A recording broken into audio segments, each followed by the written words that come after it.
మా పిల్లలు కాన్ఫిడెంట్ గా ఇంగ్లీష్ మాట్లాడాలి అని చాలా పేరెంట్స్ అనుకుంటూ ఉంటారు. బట్ యాజ్ అ పేరెంట్ గా వాళ్ళ కాన్ఫిడెన్స్ బూస్ట్ అవ్వడానికి మీరేం చేస్తున్నారు?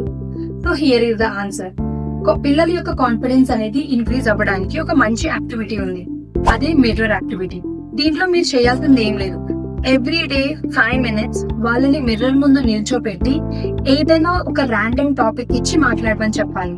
సో ఈ విధంగా ఎవ్రీ డే చేయటం వల్ల వాళ్ళలో వాళ్ళకే మాట్లాడగలము అన్న కాన్ఫిడెన్స్ అనేది ఆటోమేటిక్ గా బిల్డ్ అవుతుంది. But remember one thing, consistency is very important. So 1 month 2 months అని నేను చెప్పలేను, కానీ it depends upon the consistency.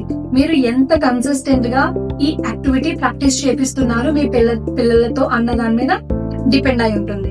So ఈ మిర్రర్ యాక్టివిటీ కోసం ఒక ఫుల్ లెంత్ వీడియో కావాలి అంటే step by step mirror activity అని కామెంట్ చేయండి. అలాగే సబ్స్క్రైబ్ చేయడం మర్చిపోవద్దు. Thank you.